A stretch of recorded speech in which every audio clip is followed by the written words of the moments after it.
어제 TV 토론에서 조 바이든과 트럼프가 주제마다 격돌했으며 트럼프는 선전했다는 평가를 받고 있습니다. 한편 바이든은 혹평을 받아 민주당 내에서 후보를 교체해야 한다는 주장이 나오고 있습니다. 연방대법원은 극히 예외적인 경우를 제외하고 임신 중 낙태를 금지하겠다는 아이다호주의 상고를 기각시켰습니다. 알래스카에 거주하는 한인 2명이 북한의 밀수 혐의로 기소됐습니다.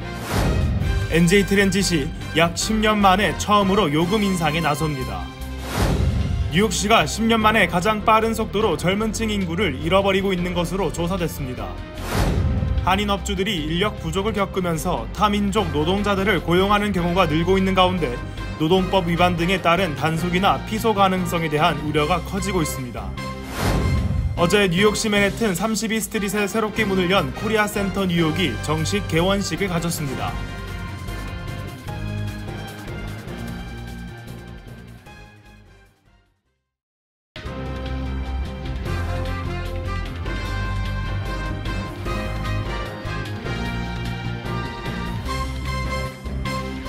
여러분 안녕하십니까? KBTV 뉴스9 이창원입니다. 2024 TV 대선 토론에서 조 바이든 대통령과 트럼프 전 대통령은 경제, 낙태, 불법 이민, 민주주의, 우크라이나 가자 전쟁 등 주제마다 격돌했습니다. 트럼프 전 대통령은 과장을 섞은 특유의 화법으로 불편한 질문을 능수능란하게 피해가면서 더 활력 있는 모습을 보여 선전했다는 평가를 받았습니다. 언론들은 바이든 대통령이 고군분투했다, 깨졌다 등의 표현을 헤드라인에 쓰면서 바이든의 패배를 노골적으로 표현했습니다. 보도에 전장 기자입니다. 첫 주제인 경제 문제에서부터 바이든 대통령이 전임자인 트럼프 전 대통령이 추락하는 경제를 넘겨줬다고 주장하고 트럼프 전 대통령은 인플레이션이 정말 우리를 죽이고 있다고 반격하는 등 날선 공방을 벌였습니다. 낙태 문제는 연방대법원의 낙태권 폐기에 많은 여성이 반발하고 있어 바이든 대통령이 공세를 취할 수 있는 현안이지만 그 이점을 제대로 살리지 못했습니다. 대선 결과 승복 여부와 관련해 트럼프 전 대통령은 공정한 선거라면 당연히 승복할 것이라면서도 자신에 대한 형사 기소가 출마를 막기 위한 것이라고 거듭 주장했습니다. 이에 대해 바이든 대통령은 대선 사기 주장을 어떤 법원에서도 인정하지 않은 사실을 상기시킨 뒤 당선이 선거 결과를 받아들일지 의문이라고 공격했습니다. 나이를 둘러싼 유권자의 우려에 대한 질문에 바이든 대통령은 트럼프는 나보다 3살 어리고 훨씬 무능력하다고 말했지만 바이든 대통령이 보여준 모습은 오히려 그의 나이에 대한 유권자의 불안을 키웠다는 평가가 나왔습니다. 뉴욕타임즈는 토론에서 트럼프가 고함치고 바이든은 힘겹게 싸웠다고 표현했습니다. 민주당의 최고 지도자들은 대선 후보 교체를 이야기할 정도로 바이든 대통령이 이번 연설에서 흔들리고 멈칫거렸다고 평가했습니다. 파이낸셜 타임즈도 고군분투했다, 허우적거리다 등에 해당하는 단어 스트러글로 바이든의 토론을 요약했습니다. 거친 목소리로 연설했으며 반복적으로 말을 잃고 횡설수설하거나 생각의 흐름을 잃은 것처럼 보였다고 평가했습니다. 워싱턴 포스트는 트럼프가 허위 사실을 퍼뜨리는 동안 바이든은 불타는 논쟁에서 비틀거렸다고 평가했습니다. 월스트리트저널은 바이든과 트럼프의 첫 번째 충돌에서 바이든이 깨졌다고 표현했습니다. CNN은 바이든의 빈약한 모습과 트럼프의 반복되는 거짓말을 뉴스 라이브의 제목으로 잡았습니다. 한편 바이든은 기자들에게 자신이 잘했다고 생각한다고 말하면서 거짓말쟁이와 토론하기는 어렵다며 트럼프를 비난했습니다. 영국 가디언은 이 토론은 바이든에게 비참한 개막 공연이었다는 제목을 달았습니다. 때로 목소리가 들리지 않고 종종 주제를 벗어나고 일관성 없는 발언도 있었다며 혹평했습니다. 반면 트럼프에 대해서는 성폭행 혐의 유죄 판결과 2차례 탄핵을 당한 중범죄라면서도 거짓말을 하면서 강력하고 경각심 있고 메시지가 있었다고 평가했습니다. CNN이 토론을 지켜본 유권자 565명을 상대로 진행한 여론조사 결과 67%는 트럼프 전 대통령이 더 나은 성적을 냈다고 평가했습니다. 바이든 대통령에게 표를 던진 응답자는 33%에 불과했습니다. KBTV 뉴스 전상입니다. 이렇게 바이든 대통령이 혹평을 받고 있는 가운데 민주당 내에서 후보를 교체해야 한다는 주장이 나오고 있습니다. 후보를 교체하는 것은 가능하지만 과정이 복잡하고 논란의 여지가 있을 것이라고 예측되고 있습니다. 최시우 기자가 전해드립니다. 어제 첫 TV 토론에서 조 바이든 대통령이 부진한 모습을 보이면서 민주당 내부에서는 새로운 후보로 교체해야 한다는 목소리가 커지고 있습니다.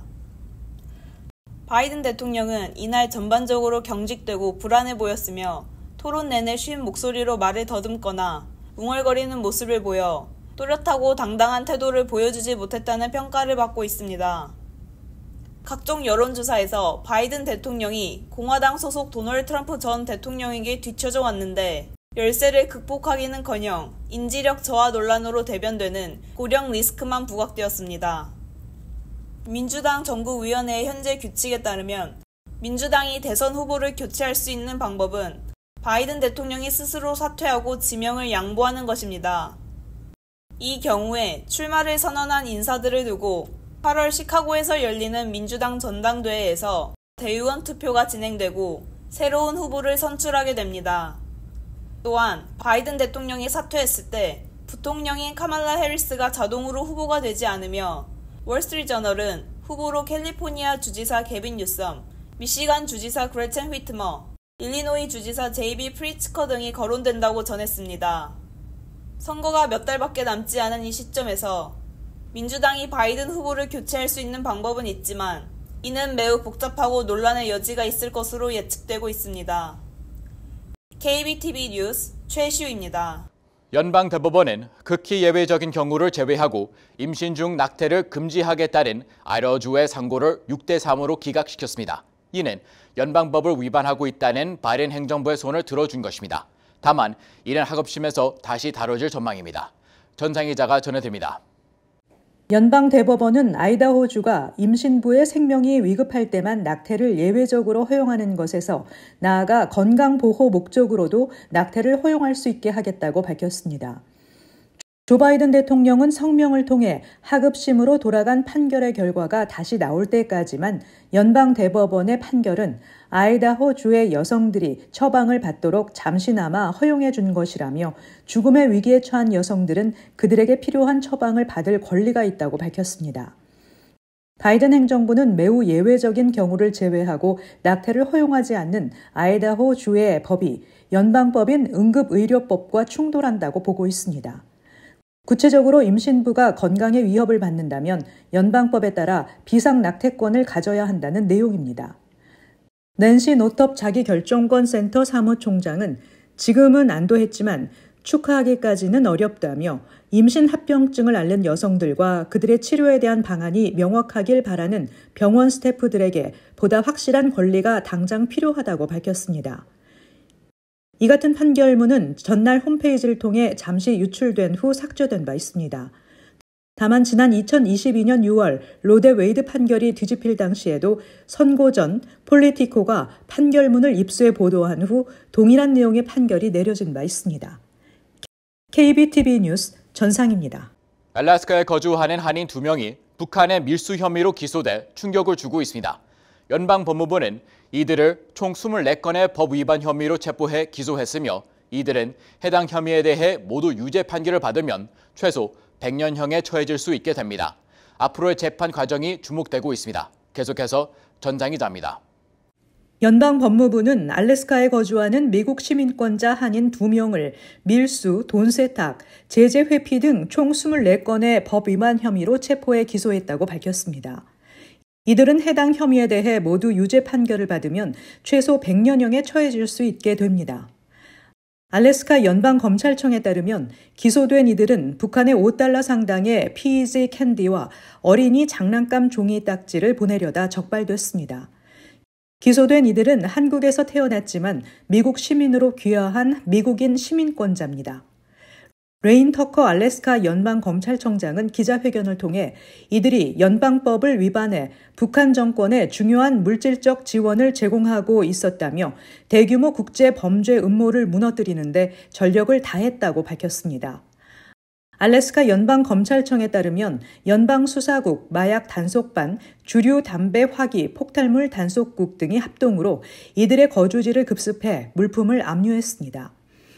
이번 급습 작전에는 50명 이상의 연방 요원과 다수의 K9 유닛, 세대의 장갑차가 동원된 것으로 나타났습니다.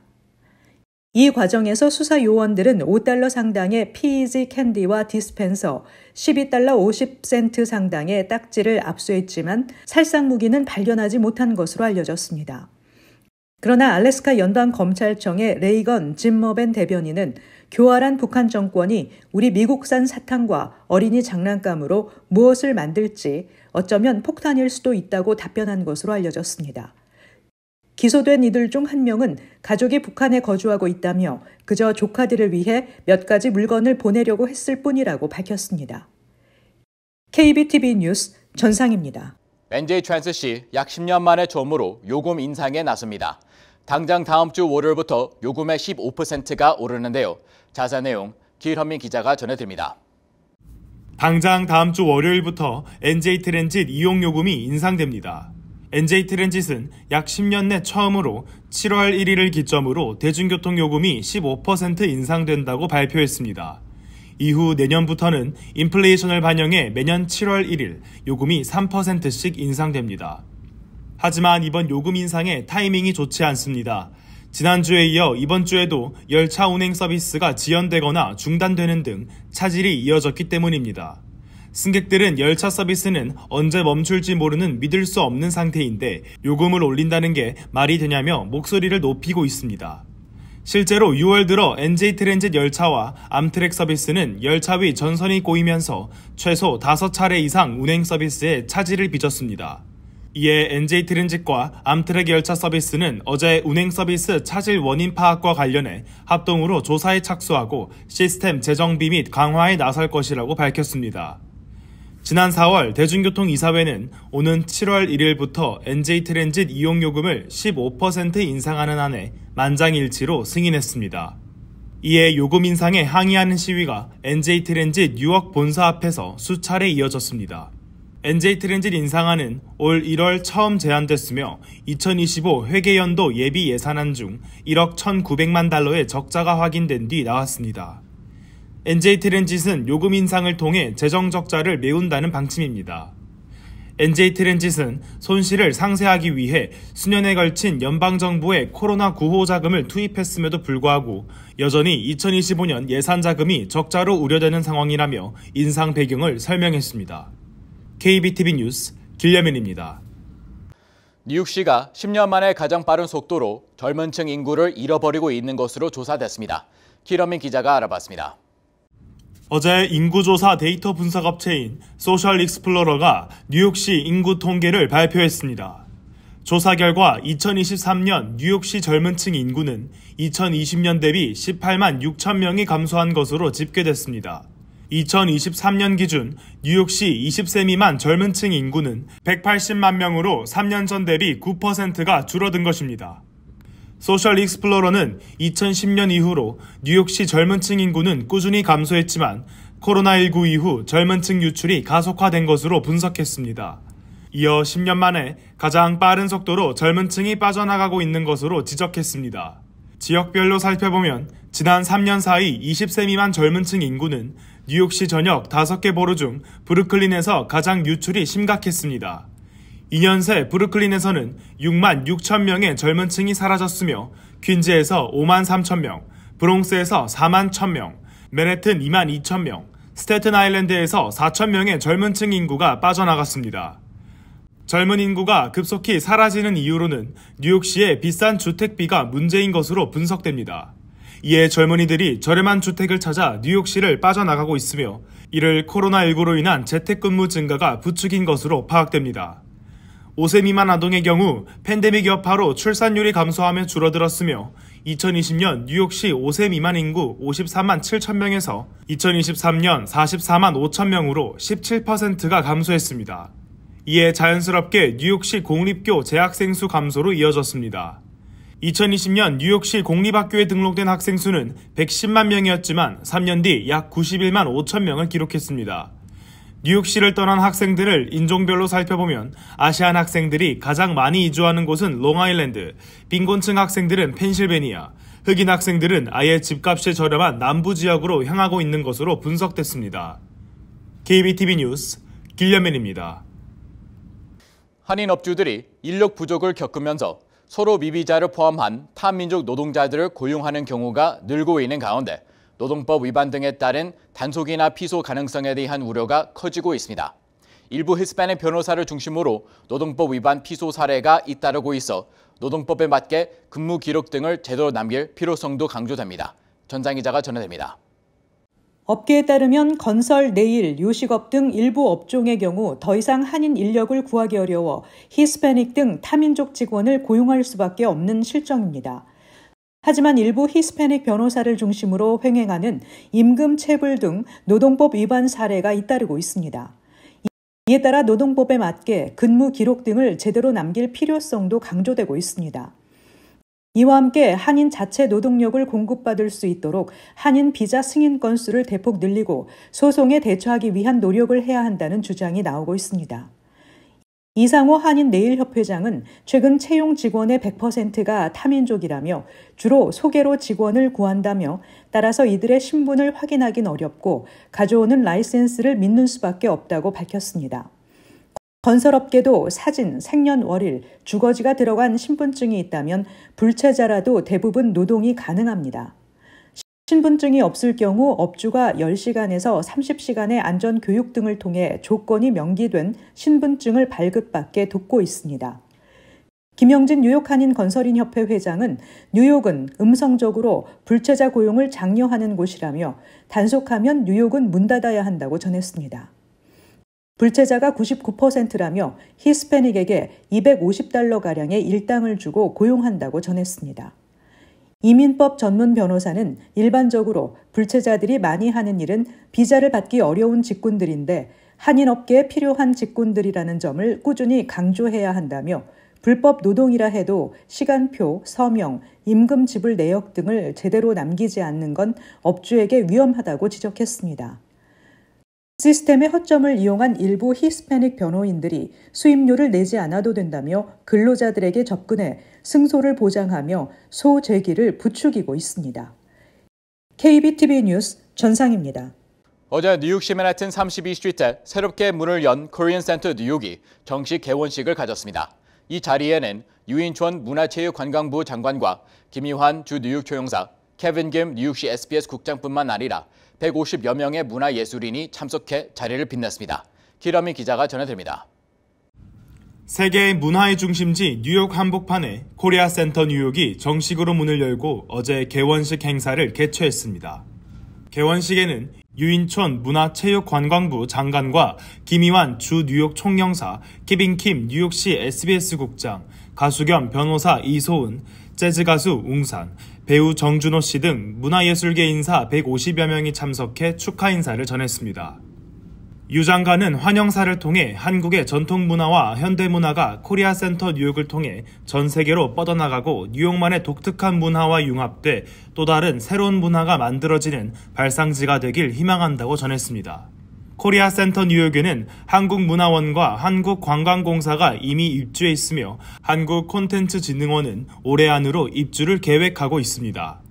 2008년부터 부지 매입 검토를 시작한 코리아 센터는 작년에 완공되기까지 15년이 걸렸으며 786억 원의 예산이 투입됐습니다. 122 이스트 32스트릿에 위치한 뉴욕 한국문화원 신청사는 지하 2층, 지상 7층 규모로 총 9개 층을 사용하게 되며 지하 1층과 2층은 196석의 의자가 마련된 극장으로 영화 상영 및 문화예술 공연 등 대형 행사를 치를 수 있는 곳으로 마련되어 있습니다. 김천수 주 뉴욕 한국문화원장은 새로운 공간을 확보하는 데 온 힘을 쏟아왔는데 이제는 각 층별로 특색에 맞게 잘 운영하는 데 초점을 맞추고자 한다고 전했습니다. 개원 기념 공연으로는 지하 1층 극장에서 국립국악원 주도로 지신 밝기와 축원 비나리 공연이 이어졌으며 실내 악단인 뉴욕 클래시컬 플레이어즈가 랩소디 인 블루 무대를 선보인 뒤 국립국악원과 협주를 통해 아리랑 새마치를 들려주었습니다. 이를 통해 동서양의 조화, 전통과 현대의 조화로운 음색을 선사한 뒤 뜨거운 박수갈채를 받았습니다. KBTV 뉴스 길려민입니다. NYPD의 허정윤 총경이 데퓨티 치프로 승진이 내정됐습니다. 지난해 12월 한국계 미국인으로 NYPD에서 첫 총경으로 승진한 지 약 6개월 만입니다.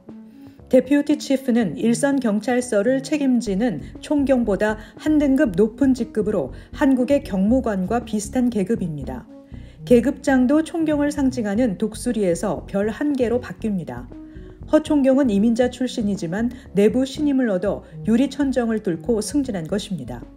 NYPD는 36,000명의 경찰관과 19,000명의 민간 직원이 근무하는 미국 최대 규모의 경찰 조직이며 이 중 데퓨티 치프 이상 보직 인원은 약 150에서 200명에 불과한 것으로 알려졌습니다. 허 총경은 부산여대 졸업 후 인디애나대로 유학을 왔으며 졸업한 뒤 뉴욕 경찰 시험에 합격해 1998년 NYPD의 한인 첫 여성 경관으로 임용됐습니다. K소주의 인기가 가파르게 상승하고 있습니다. 특히 과일 소주가 급성장 중입니다. 미주 지역 소주 수입은 팬데믹 여파가 미친 2020년 1,265만 달러, 2021년 1,303만 달러였지만 2022년 1,850달러로 급증하면서 42%나 수출량이 뛰어올랐습니다. 2023년은 총 2,355만 달러로 역대 최고치를 기록했습니다. 이는 전년 1,850만 달러와 비교해 27.3% 증가한 수치입니다. 특히 MZ세대를 중심으로 낮은 칼로리의 주류 제품들이 트렌드를 이끌면서 도수가 낮고 부드러운 과일 소주가 매출을 이끌고 있습니다. 또 진로 아메리카 비주 법인은 2022년 하이트 진로 과일 소주를 코스코에 입점하면서 본격적인 시장 공략에 나섰습니다. 잉글루드에 거주하는 47세 한인 남성이 지난주 19일 9W 선상에서 자전거를 타다 트럭에 치여 사망한 것으로 알려졌습니다. 잉글루드 클리프 경찰은 김 씨가 오전 9시 50분 팰리세이드 애비뉴와 실반 애비뉴 교차로에서 메르세데스 스프린터 벤에 치여 잉글루드 병원으로 이송됐지만 사망했다고 밝혔습니다. 우장원 씨는 김 씨가 없는 9W는 더 이상 예전 같지 않다며 그의 가족을 돕기 위해 모금 행사를 주관하고 있습니다. 경찰은 현재 조사가 진행 중이라고 밝혔습니다. 손님들로 붐비는 브루클린 레스토랑에 2인조 강도가 침입해 총으로 손님을 위협하며 강도 행각을 벌이는 사건이 발생했습니다. 경찰 보고서에 따르면 오후 9시 35분쯤 브루클린의 Birds of Fear 식당에 2명의 강도가 들어와 저녁 식사를 하던 손님들이 지켜보는 가운데 손님 3명에게 총구를 겨누고 시계와 휴대폰 등을 강탈했습니다. 이후 강도들은 모페드를 타고 그랜드 스트리트 서쪽으로 달아났으며 경찰은 놀스 11가에서 아이폰 3대를 회수했다고 밝혔습니다. 한편 지난 18일에는 맨하탄의 인기 레스토랑 카본 밖에서 2명의 총을 든 강도가 한 남자의 10만 달러짜리 시계를 훔치는 사건이 있었습니다. 최대 약국 체인인 월그린스 부츠 얼라이언스가 미국 내 전체 8,600개 매장 중 상당수를 폐쇄할 계획입니다. 웬터워스 CEO는 또한 2021년에 매입한 1차 진료 서비스 업체 빌리지 MD의 지분을 줄여 최대 주주 지위도 포기할 것이라고 밝혔습니다. 그는 전환점에 있다는 것을 알고 있다며 도움이 되고 미래가 있는 분야에 집중해야 하며 이들의 일부는 변화가 필요하다는 것을 인식하고 있다고 전했습니다. 월그린은 다른 약국들과 마찬가지로 매출의 효자 역할을 하던 처방약 쪽에서 성장 둔화에 직면해 있습니다. 특정 고가 약물들이 더 널리 이용되면서 수익성이 떨어진 데다 약을 처방해주는 비대면 진료가 확산하면서 고객들을 잃었습니다. 커뮤니티 브리핑을 전해드립니다.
이어서 환율과 증시 전해드립니다.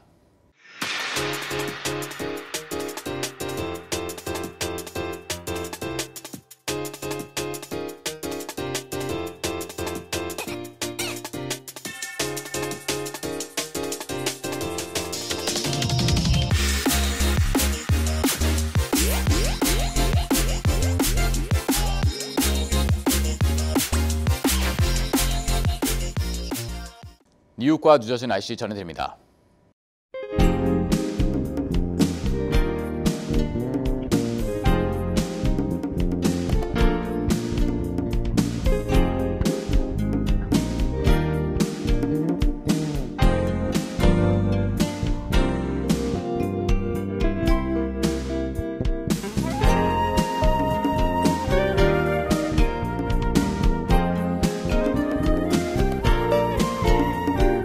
오늘 뉴스 마칩니다. 시청해 주셔서 감사합니다. 즐거운 주말 보내시기 바랍니다.